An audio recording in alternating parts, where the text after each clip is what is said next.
Welcome to Techno Science Club. In today's class, 7th class English medium chapter number 2,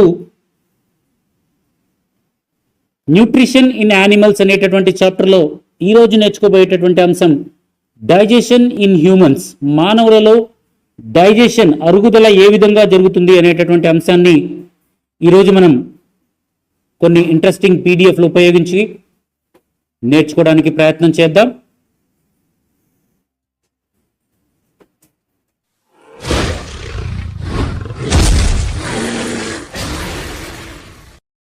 welcome back.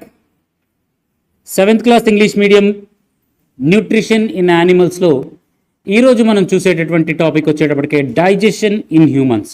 ఈ diagram మీరు చూసే ఉంటారు. ఇదంతా కూడా మన స్టమక్లో ఉండేటటువంటి డైజెషన్ పార్ట్. మన డైజెషన్ ఎక్కడ జరుగుతుందంటే ఇక్కడ జరుగుతుంది. స్టమక్ ఉంది చూసారా, స్టమక్ ఈ పార్ట్ ఉంది చూసారా, ఇలా ఈ పార్ట్లో మనకి డైజెషన్, మనం తిన్నటువంటి ఆహారం మొత్తం కూడా ఈ పార్ట్లో డైజెస్ట్ అవుతుంది మనకి. ఓకేనా? డైజెస్ట్ అయ్యి ఇలా కిందికి వెళ్తుంది.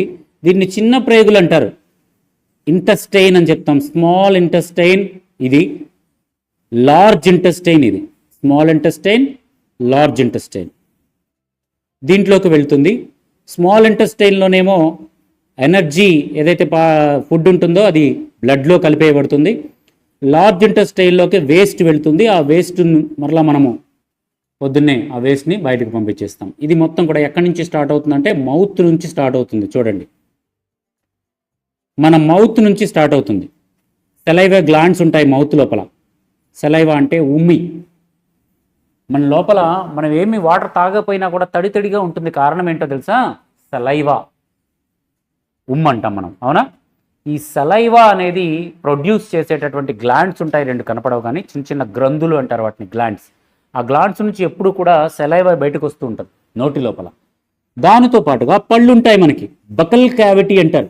ఈ పైన ఉన్నటువంటి పళ్ళు, ఈ కింద దవడ, పైన దవడ, ఇది మొత్తం కలిపి ఏమంటారు? బకల్ క్యావిటీ అంటారు, buckle cavity. So digestion of food అనేది ఇక్కడి నుంచి స్టార్ట్ అవుతుంది. స్టార్టింగ్ మన ఐస్ నుంచి అని చెప్పుకోవాలి. కరెక్ట్గా ఫుడ్ డైజెస్ట్ అవ్వడం అనేది, ఫుడ్ని మనం ఎలా చూస్తాం? కంటితో చూస్తాం, అవునా? ఫుడ్ని కంటితో చూస్తాం, చేతితో తీసుకుంటాం, అవునా? ఫుడ్ని కంటితో చూస్తాం, చేతితో తీసుకుంటాం, నోటితో నములుతాం, పళ్ళతో చిన్న చిన్న ముక్కలుగా చేస్తాం. నోటి లోపల చిన్న చిన్న ముక్కలైనటువంటి ఆహారం ఏదైతే ఫుడ్ ఉంటుందో ఆ ఫుడ్ సెలైవాతో మిక్స్ అవుతుంది, సెలైవాతో కలుస్తుంది, లోపల ఉమ్మిగా ముద్దలాగా తయారవుతుంది. తర్వాత దాన్ని ఇక్కడ చూసారా, నెక్స్ట్ వన్ ఇక్కడ గొట్టంలా ఉంది చూసారా, అవునా? ఆస్పారిగస్ అంటాం, ఆస్పారగస్. ఆహార నాళము అంటారు, ఆస్పారగస్. ఆహార నాళం పైపు ఉంటుంది, ఇక్కడి నుంచి లోపల దాకా పైపు ఉంటుంది. ఓన్లీ ఆహారం వెళ్ళడానికే ఒక పైపు ఉంటుంది, గాలి వెళ్ళడానికి ఇక్కడ దాకా చిన్న పైపు ఒకటి ఉంటుంది, అది వేరే. సో అవి రెండు కూడా ఇక్కడే కలుసుకుంటాయి. ఇది గాలి పైపు ఇక్కడ ఉంది చూసారు, ఇక్కడ ఇది గాలి వెళ్ళే పైపు, ఇక్కడ నుంచి ఊపిరితిత్తులకు వెళ్ళిపోతుంది. దీని పక్కన ఉన్నటువంటిది ఆహార నాళం, ఆస్పారగస్ అంటాం. ఈ రెండు ఇక్కడ కలుసుకుంటున్నాయి చూసారా, ఈ పాయింట్ దగ్గర. ఈ పాయింట్ గమనించారా? ఈ పాయింట్, అవునా? ఈ పాయింట్ దగ్గర గాలి ఏమో ఇటు వెళ్తుంది, ఆహారమేమో ఇటువైపు వెళ్తుంది. ఒక్కొక్కసారి మనకి కొరపోతుంది, గమనించారా? కొరపోయినప్పుడు ఏమవుతుందంటే మనం మాట్లాడామనుకో తినేటప్పుడు ఆ ఆహారం యొక్క పార్టికల్స్ ఇటువైపు పైపులోకి వెళ్ళాల్సింది కాస్త పొరపాటున ఏమవుతుంది, ఇటువైపు ఎయిర్ ఉండే పైపులోకి వచ్చేస్తుంది. అప్పుడు ఏమవుతుంది, మనకి తుమ్మొచ్చింది, ఒక్కోసారి కొరపోయిద్ది మనకి, అవునా? అంటే ఆహారపు పార్టికలు వెళ్ళాల్సినటువంటి ఆహార నాళంలోకి కాకుండా, ఆస్పారగస్లోకి కాకుండా ఏదైతే ఎయిర్ పైపు లోపలికి వెళ్ళిందో అప్పుడు మనకి కొరపోవడం జరుగుతుంది. అలా వెళ్ళకూడదు యాక్చువల్లీ, అవునా? తర్వాత మనం వాటర్ తీసుకోవడం ద్వారా మళ్ళీ దాన్ని బయటికి తీసుకొస్తాం. సో మౌత్ నుంచి బక్కల్ క్యావిటీ నుంచి స్టార్ట్ అవుతుంది. బక్కల్ క్యావిటీలో ఫుడ్ స్మాల్ పార్ట్స్గా, చిన్న చిన్న పార్ట్స్గా చేయబడుతుంది, చిన్న చిన్న ముక్కలుగా చేయబడుతుంది. దానికి సెలైవా యాడ్ చేయబడుతుంది. అది ఆస్పారగస్ గుండా ట్రావెల్ చేసి ఇలా వెళ్ళి లివరు, అదేవిధంగా గాల్ బ్లాడరు, అదేవిధంగా స్టమక్ లోపలికి వెళుతుంది. ఈ విధంగా స్టమక్ లోపలికి. స్టమక్ లోపల మనకి డైజెస్టివ్ యాసిడ్స్ ఉంటాయి. డైజెస్టివ్ యాసిడ్స్ అంటే అరగటానికి, డైజెస్ట్ చేయడానికి ఉపయోగపడేటటువంటి లిక్విడ్స్ డైజెస్టివ్ యాసిడ్స్ అంటారు. యాక్చువల్గా పెద్ద తరగతుల్లోకి వచ్చేటప్పటికి మీరు ఇంకా బాగా నేర్చుకుంటారు. డైజెస్టివ్ యాసిడ్స్గా హైడ్రోక్లోరిక్ యాసిడ్స్, ఇంకా కొన్ని రకాలైనటువంటి యాసిడ్స్ ఉంటాయి. సార్ ఏంటి సార్ మన కడుపులో యాసిడ్స్ ఉన్నాయా, ప్రమాదం కాదు కదా అనొచ్చు.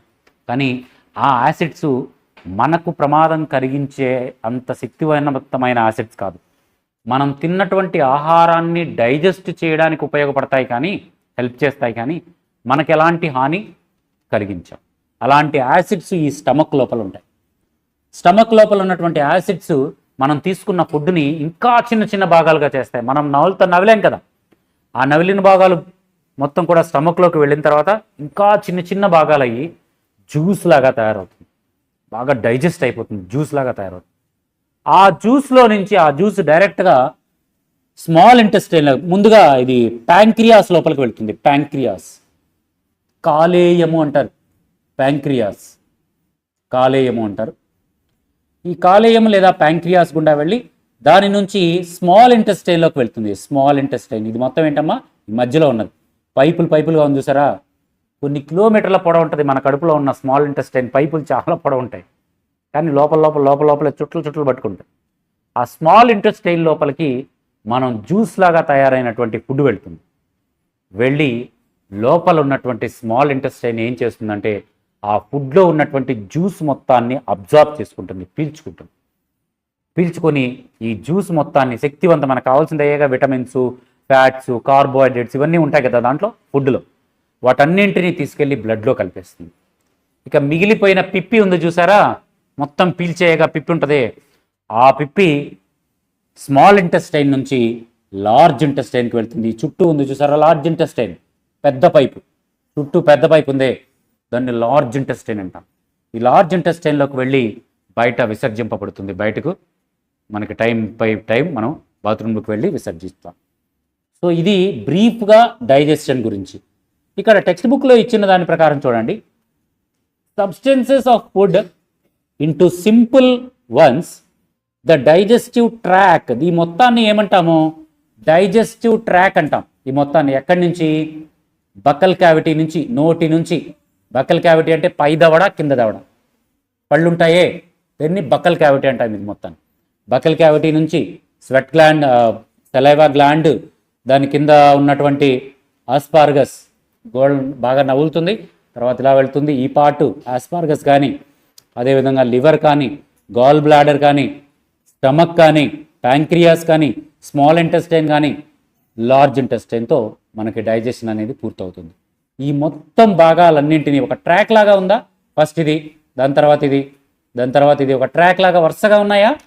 ఈ ట్రాక్ని ఏమంటామంటే డైజెస్టివ్ సిస్టమ్ అనే పేరుతో పిలుస్తారు. ఈ ట్రాక్ని ఏమంటాము, డైజెస్టివ్ సిస్టమ్. ఈ సిస్టమ్ మొత్తాన్ని ఏమంటాము, డైజెస్టివ్ సిస్టమ్. డైజెస్టివ్ సిస్టంలో ఏమేమి ఉంటాయి, బకల్ క్యావిటీ, పళ్ళు, దవడలు ఇవన్నీ ఉంటాయి. తర్వాత సెలైవ్ గ్లాండ్స్ ఉంటాయి, ఆస్పార్గస్ ఆహార నాళం ఉంటుంది, లివర్ ఉంటుంది, గాల్ బ్లాడర్ ఉంటుంది. లివర్ అంటే ఏంటంటే మనం తిన్నటువంటి ఫుడ్ ముందుగా దాంట్లోకి వెళ్తే చెకింగ్ జరుగుతుంది, అక్కడ ఫిల్టర్ చేయబడుతుంది పిచ్చి ఏమన్నా ఉంటాయి. తర్వాత వెళ్ళి గాల్ బ్లాడర్కి వెళ్తుంది. గాల్ బ్లాడర్లో వాటర్ అబ్జార్బ్ చేసుకుంటుంది. ఇది అబ్జర్వ్ చేసుకుని మరలా ఎక్కడికి పంపిస్తుంది, స్టమక్కి పంపిస్తుంది.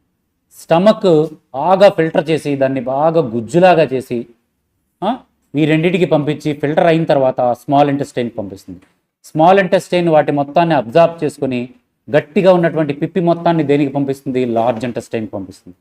లార్జ్ ఇంటెస్టైన్ ఇంకా ఏమైనా లిక్విడ్ ఉంటే దాంట్లో అది అబ్జార్బ్ చేసి ఓన్లీ పిప్పి లాంటి గట్టి పదార్థాన్ని మాత్రమే వాయువు లోపలికి విసర్జన, డైజెస్టివ్ సిస్టంలోకి. ఇంకా కింద యానస్ ఉంది కదా, ఈ పెక్టమ్ అండ్ యానస్, ఇవి రెండు కూడా విసర్జన కార్యక్రమాలు, అవునా, బయటకు పంపించేటటువంటి అవుట్ సైడర్స్ ఈ వీటి ద్వారా బయటకు పంపిస్తుంది.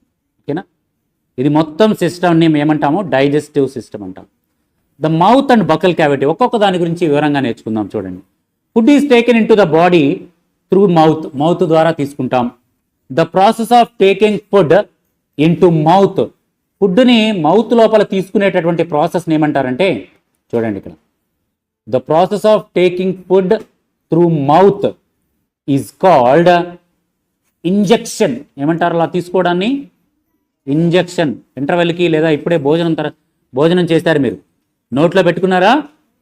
తీసుకొని నోట్లో పెట్టుకున్నారు కదా, ఆ ప్రాసెస్ని ఏమంటాము సైన్స్లో? ఇంజెక్షన్. ఇంజెక్షన్ అంటే చేసేది కాదు, చేసేది కూడా ఆ ద్రవాన్ని ఏం పంపిస్తారు? బాడీ లోపలికి పంపిస్తారు. అందుకే దానికి ఇంజెక్షన్ అనే పేరు వచ్చింది అంతే. ఏదైనా ఫుడ్ని ఏదైనా మన శరీరం లోపలికి పంపిస్తే దాన్ని ఏమంటాము? ఇంజెక్షన్. లోపలికి పంపించడం, ఇంజెక్ట్ చేయడం, లోపలికి పంపించడం. వి చూ ద ఫుడ్, చప్పరిస్తాం. అండ్ టీత్ ఉన్నాయే, ఈ టీత్ ఏం చేస్తాయి? Break down into mechanically into small pieces. Each teeth is rooted a separate socket in the gums. మనకి రెండు ఉంటాయి, పై దవడ కింద దవడ, లోయర్ జా అప్పర్ జా రెండు ఉంటాయి. లోయర్ జాలో ఒక 16 టీత్ ఉంటాయి, అప్పర్ జాలో 16 టీత్ ఉంటాయి, మొత్తం 32 టీత్ ఉంటాయి. ఈ టీత్లో కూడా డిఫరెంట్ టైప్స్ ఆఫ్ టీత్స్ ఉంటాయి. కొన్నేమో షార్ప్గా ఉంటాయి, కొన్నేమో ఇటు చివర ఉండేవి, ఇటు చివర ఉండేవేమో బల్లపరుపుగా, వాటితో బాగా నలుపుతాం మనం, అవునా, మెత్తగా చేయడానికి ఉపయోగపడతాయి. ఈ ముందున్నటువంటి పళ్ళు షార్ప్గా ఉంటాయే, అవేం చేస్తాయి? కట్ చేయడానికి, పెద్ద ముక్కని చిన్న ముక్కగా కట్ చేయడానికి ఉపయోగపడతాయి. ఈ చివరున్నవి ఆ ముక్కల్ని మెత్తగా నలపటానికి ఉపయోగపడతాయి, స్మూత్గా చిన్న పేస్ట్ లాగా చేయడానికి ఉపయోగపడతాయి. రైట్?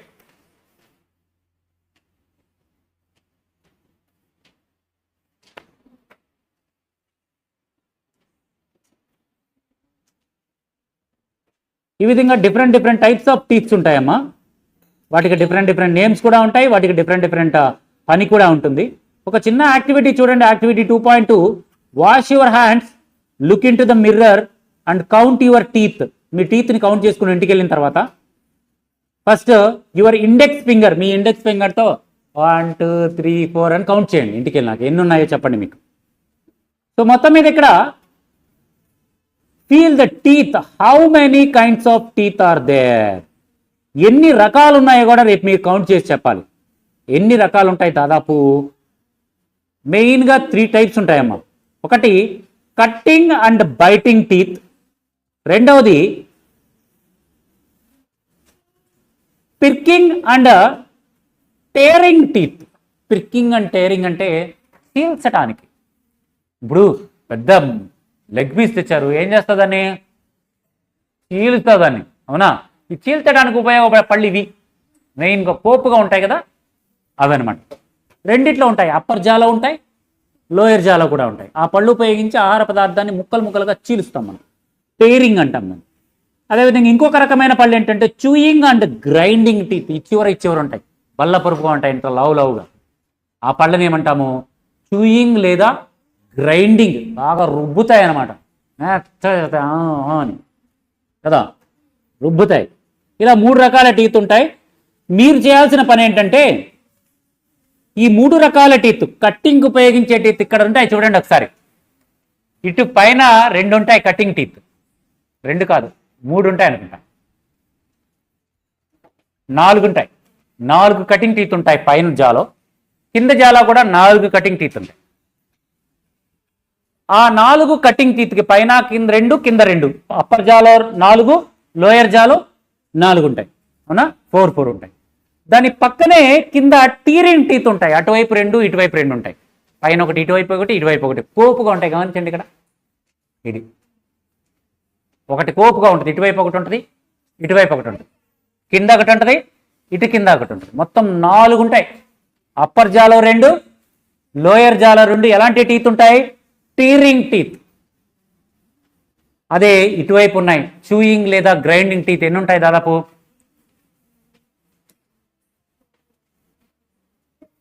5-6 దాకా ఉంటాయి.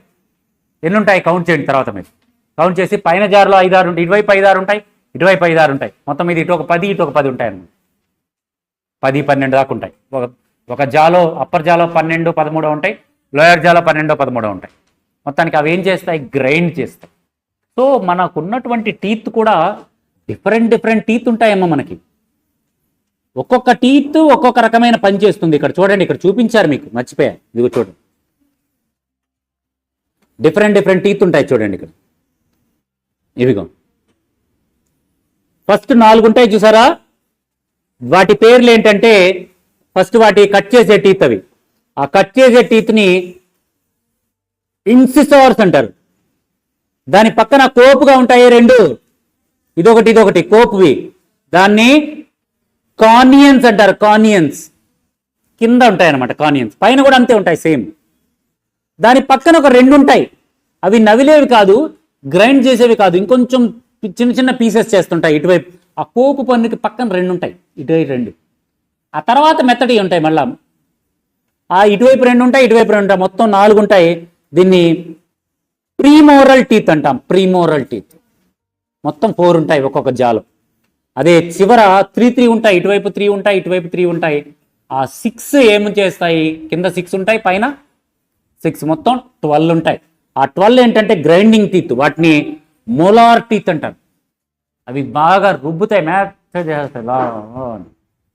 ఓకేనా, ఫస్ట్ కట్ చేయాలి, గట్టిగా ఉంటే దాన్ని చీల్చడానికి ఉపయోగించాలి.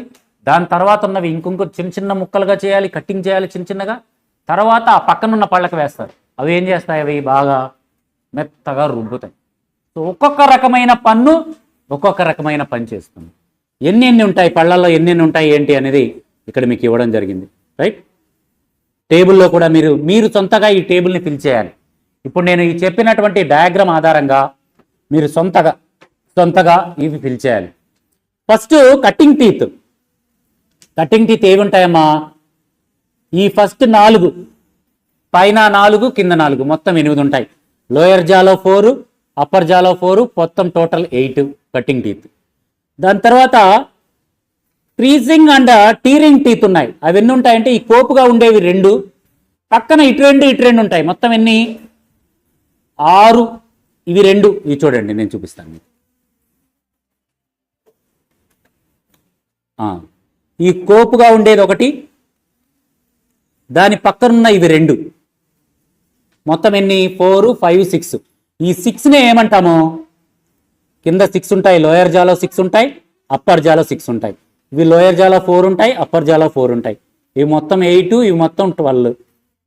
కింద ఇంకా గ్రైండింగ్ టీత్ ఉంటాయి. అవేంటి, ఇవిగో ఇవి 3 ఉంటాయి, ఇటువైపు 3 ఉంటాయి, ఇటువైపు కూడా 3 ఉంటాయి. మొత్తం 6 ఉంటాయి కింద వైపు, పై వైపు కూడా 6 ఉంటాయి. వాటిని ఏమంటాము, గ్రైండింగ్ టీత్ అంటాం. ఇక్కడ 6 ఉంటాయి, ఇక్కడ కూడా 6 ఉంటాయి. మొత్తం ఎన్ని, 12 ఉంటాయి. 24 ఒక 8 ఎంత, 32. మొత్తం ఎన్ని, 32 టీత్ పైన కింద, 16. ఓకేనా, మొత్తం కౌంటింగ్ వచ్చాయా కరెక్ట్గా? మీరు కూడా ఇంటికి వెళ్ళి ఈ యాక్టివిటీ నేను చెప్పింది కరెక్టో లేదో అద్దం ముందు నుంచొని అలా నోరు తెరిచి చక్కగా కౌంట్ చేసి కరెక్టా లేదా రేపు చెప్పాలి. ఓకేనా, ఈ యాక్టివిటీ చేసి చెప్పండి. ఓకేనా, ఈరోజు మనము హ్యూమన్ డైజెషన్ ఏ విధంగా జరుగుతుంది, డైజెషన్లో ఫస్ట్ పార్ట్ అయినటువంటి మౌత్, దాన్నే బకల్ క్యావిటీ అంటారు. ఆ బకల్ క్యావిటీలో టీత్ ఉంటాయి చూసారా, ఆ టీత్ ఎన్ని రకాల టీత్ ఉంటాయి వాటి గురించి, అదేవిధంగా డైజెషన్ పూర్తిగా స్టార్టింగ్ దగ్గర నుంచి డైజెషన్ సిస్టమ్ ఎలా ఉంటుంది, ఇవన్నీ కూడా ఈరోజు క్లాస్లో ఇన్ డీటెయిల్డ్గా మనం నేర్చుకోవడం జరిగింది. రేపటి క్లాస్లో ఈ లెసన్కి సంబంధించినటువంటి మరికొన్ని అంశాలను ఏవేమి నేర్చుకోబోతున్నామో కూడా ఒకసారి మీకు చెప్తాను చూడండి. చిన్న యాక్టివిటీ 2.3 చెప్తాము.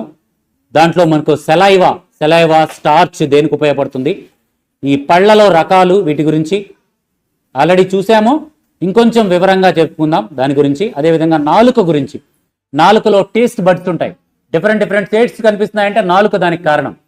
వీటన్నిటి గురించి ఇన్ డీటెయిల్డ్గా నెక్స్ట్ క్లాస్లో ఇన్ డీటెయిల్డ్గా మనం నేర్చుకుందాం. మీరు థ్యాంక్ యూ ఫర్ వాచింగ్.